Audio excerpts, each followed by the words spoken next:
civilization. That's why we God. So let me ask, how do we? I think you answered this already.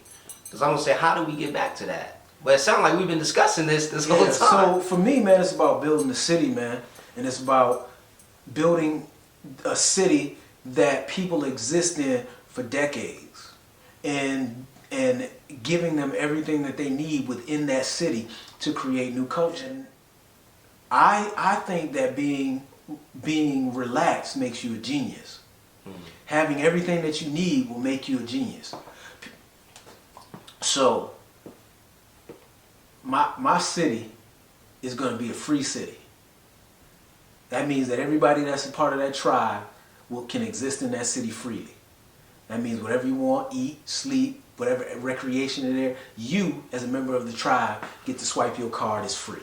Okay. I want to build a resort because we still live in a society that's interacting with other people's culture in America. So I want to build a resort. That way it's big enough and spacious enough to have enough mileage and square mileage where we can live culturally, and also allow other people who are outside of that culture to come in and be entertained by the culture. Because everybody's selling culture. Like hip hop. Like hip hop. Well, I mean, entertain. And what is our entertainment?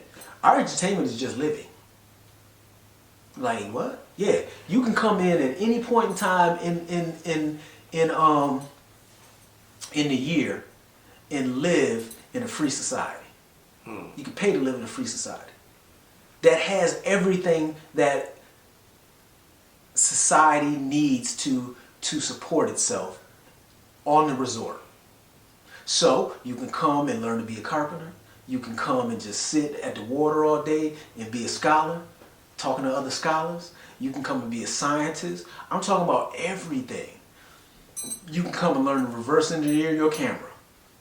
We'll have a department where you can you get a suite and every day go and learn how to reverse engineer some shit. Take it apart, put it back together, learn what the resources are, learn how to build it better. Do all of that. Because we're going to do that as a part of what we do living in the city. Right. Because that's the only way to be industrious, to be able to sell to everyone else, so that we can always maintain the gross national happiness and gross national product of the city, of the culture, so that we don't need anybody. Because if we don't do this, then we're going to need people. And they're going to come in and their needs are going to want to change what we're doing. They're going to want to bring their religion in. They want to do all that. Nah, we don't do that here. We don't have religion here. We don't need it. We gods. God is looking out for us. If you religious, look around, nigga. We gods. We God. God looking out for us. Right. What religion are you? All the religions exist here. That's why none of them exist. They all exist here because all y'all gods are here looking out for us. Right. We got everything. Doing the work. And we doing the work. And so you just build everything, because you have to in America, or you have to go somewhere else. But at each place you go, you're going to be dealing with the same thing. You're going to be dealing with having to learn how your society is going to exist. And if you're going to control that society, and you don't want people coming into your society and tearing it apart, then you're going to have to learn how to, you're going to have a structure in place that keeps them out. And so you need the money for that. So you got to be economically enlightened also. You have to be. You have to send your children out into the wider world economically intelligent. And in my city, school isn't going to be the way school is. Brother Marcus Klein, man, that brother, man, is off the hook. He got medical tracks with kindergartners and shit. Go ahead. We institute that. By the time you're 14, 15, you don't need school anymore. Right. You're already a scholar. You're already into learning anything you want to learn and how to do it, and already into creating new things. So what do you? But you're also still immature in some ways. So what do? From junior high, you put those kids into the stores. You go to Disney World right now. Disney World is run by kids. They're the ones who are in Disney World, doing in the inside the puppets. They're the ones inside the stores selling you stuff. So we put our kids in the resort, and people who are coming in the stores, we make them be the workers. We keep everything, keep them cleaned up and stuff like that. High school age kids, what do they want to do? High school age kids don't only go to school so they can hang out with their friends. So what do? When we send them to another country, we send them all as a group to different countries. Why? That way they find out, they learn new languages, right? Because we immerse them in the language. They become friends with new people, and they party and hang out with the new friends. And they learn what that country does, what that country builds, what that country's resources are. So that when they can bring it back home, and that we got the valuable information that we need to expand the resort, to expand the culture, to expand my city. And just keep doing that for generations. That's how you build culture again. You are exclusive and inclusive. The inclusiveness is the fact that, yeah, you can come to the resort, white, black, green, pay your money, buy a hotel room. You can come to the resort, art, you can see the art, you can do all that. This is a good city to hang out in. Right. Come on. But culturally, we run the culture. That is why there's a clash between black people and white people in this country. Period. That's why they burnt down them cities. Because white people didn't have any skills, and the black people's city looked better than the white ones. And white people said, oh, hell no. Can't have this. Right. Because if you got all the skills, then that means you're going to be able to create culture soon. And it's going to make our shit look fucked up. So we got to get violent. So I tell people all the time, white people are going to be violent. They are going to, at some point, realize that, oh shit, we ain't been watching them, and they done built the whole goddamn city. Listen, I learned from what's that brother name? Tamir? Oh, Sabir Bey? Sabir Bey. Yeah. About, I already knew that it took 700 years for the Moors to get kicked out of Spain and in Europe, right? After Renaissance and all that. I was at the point where I knew how they did it. They just intermingled. You know, they became Moorish. They became a part of the process. They became a part of the monarchies that they set up over there. That's why we have that Charlotte, that Netflix show. I don't watch it, but I know that the Netflix show, Get Vegerton or something like that, some Netflix show that's about Europe, where they got all the mixed people. Oh wow. Is it like after that I think it's like some old princess or queen or? I read all that, 89, 88, and then those books came after. So that book was life-changing, man. It blew my mind. I became an Ansar. I was an Ansar in Daytona. I stayed in the Tabernacle in Daytona Beach, Florida. I had my first daughter. I met her mother at school in Pittsburgh. That's the only thing that took me away from it. My daughter was being born, and her mother was with me, but she wanted to go back with her mother, so we went back up north. So I came back to Rochester, because her mother was from Pennsylvania, but she was from Harrisburg. So she was from the other side of Pennsylvania, away from Pittsburgh. So I came back to Rochester so I could, just get some work and be closer to her, having a baby. And I was the first person selling books, Ansar scrolls and shit in Rochester. Like, I was selling books and I was killing them. Like, there was a brother who became he became the head of the 5%. I remember that brother didn't know nothing, and I know he became who he was because of me. I know that for a fact, because I remember that brother. I was like, when brothers told me he was head of something, I was like, head of what? Like, this is years later, of course, but I was like, he head of what? 5%? Get the fuck out of here. No, you know what's funny about that? Because I have a friend like that. That's how I got introduced to the 5% Nation.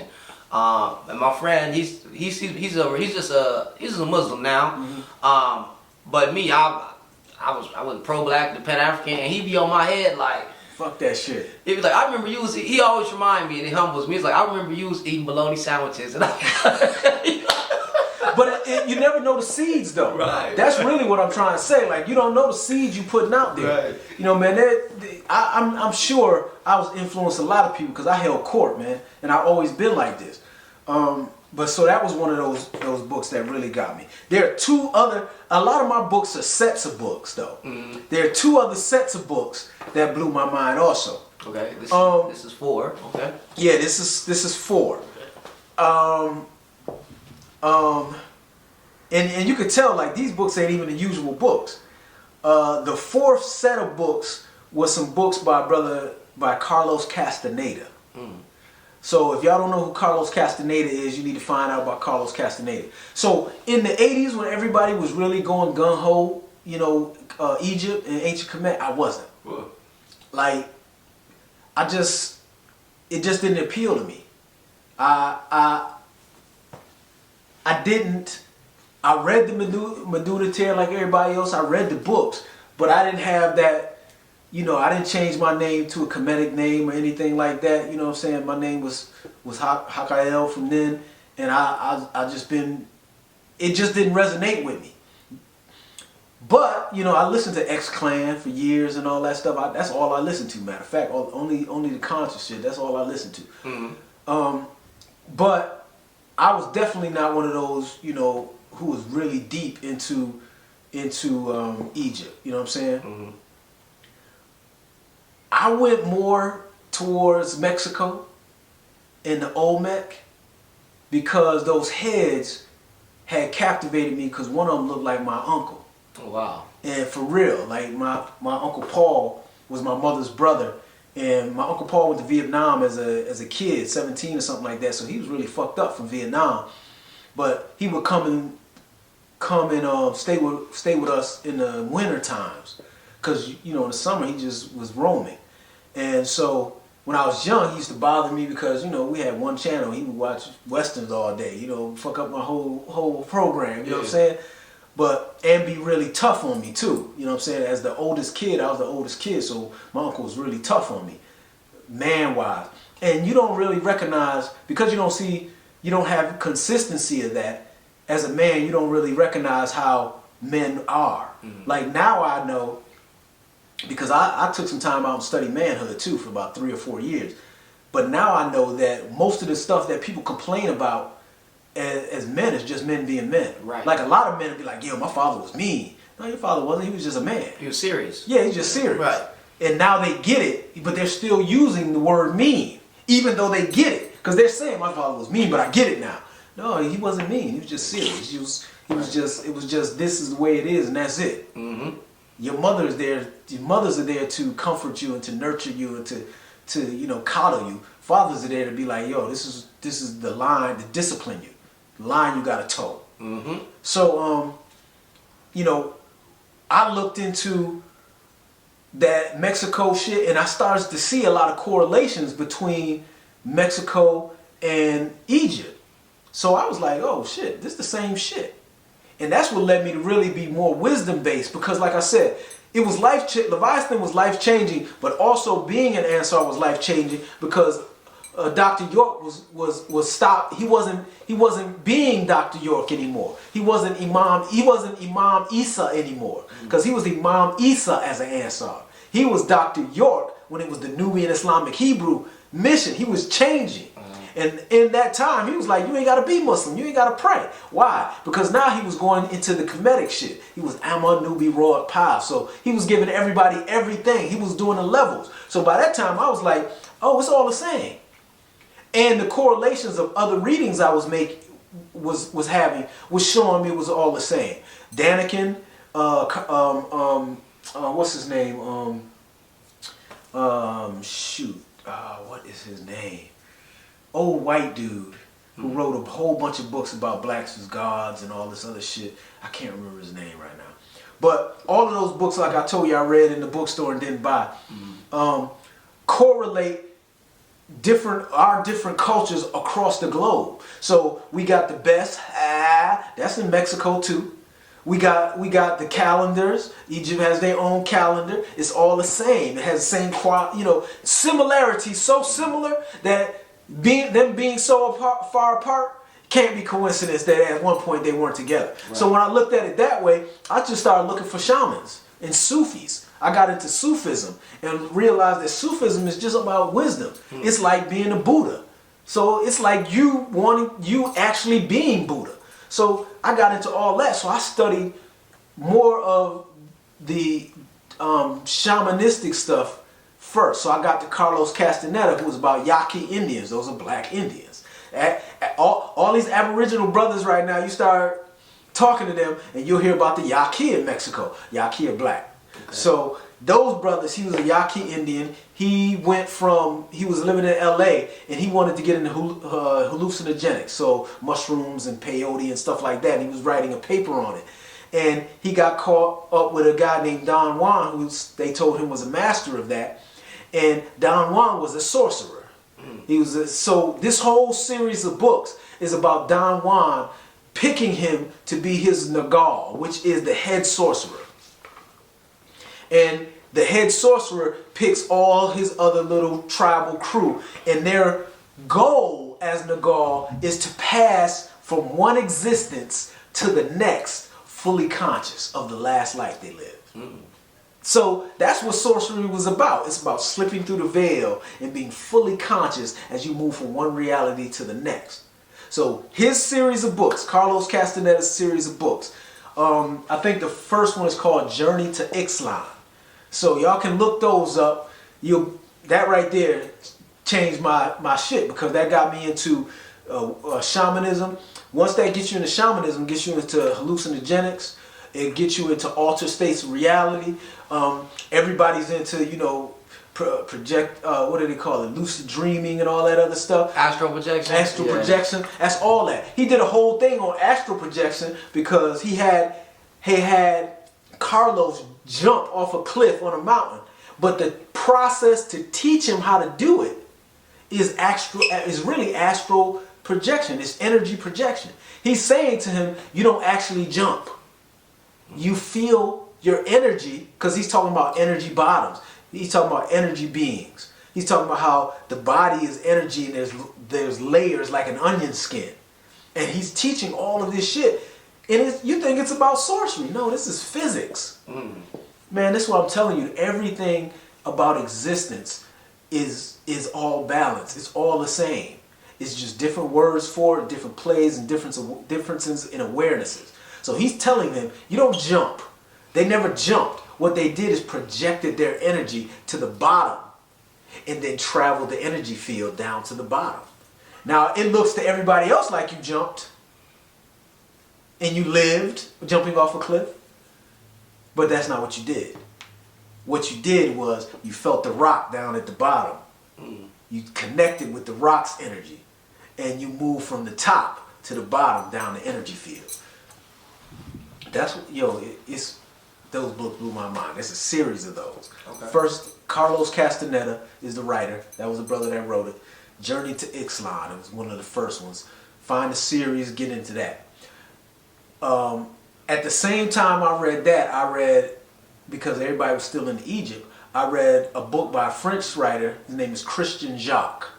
He wrote a book about Ramses. He wrote a series of books about Ramses, about the historical Ramses, from Ramses' perspective. The reason why this is dope is because novels for me, stories for me are more powerful than anything. And so he was telling the story, the same story that I had read in the Bible, but from Ramses' perspective, from a leader's perspective, from a person that was raised to be Pharaoh his whole life. And so those books gave both sides of a coin. You get that side of the coin. You get the Hebrew side of the coin from the Bible, and then you get that side of the coin. And I read a book by Zora Neale Hurston called Moses, Man of the Mountain. At the same time, they gave that same story from Moses' side, but from an African perspective. And once you read those books, man, you realize that the Bible we have is foolishness. And it's foolishness because it elevates everything out of a human sphere of reference. And once you elevate things out of human sphere of reference, you can do anything with that. Right. If you can get people to believe it's magic, you can do anything with magic. And so that's why it fucks people over. But once you read those, you make them human-based, and you start to see the humanity in different things. In one of those Carlos Castaneda books, he had a woman, Donna, I think her name was Donna something, and she stayed young by combing her hair backwards. Why? Because time goes in reverse. So as long as she kept combing her hair backwards, she was fighting time. Okay. So I took that into how I eat to live. I'm going backwards in time. I would tell my kids, you're going to grow older. I'm going to grow better. I'm never going to get old. And little by little, I combat that by never getting old, by my awareness, by my energy, by your energy field. You got to stay young. That means you got to move like you're a young person. If you move like an old person, then you're going to get old. What does that mean for an individual? For me personally, that means that the wisdom in my brain elders my youth. So if I ever get tired, right, and I say, man, I don't want to work out, that's because you old. Nah, you young. You better enjoy your youth. Go on down there and get busy. So I get on the floor and get right.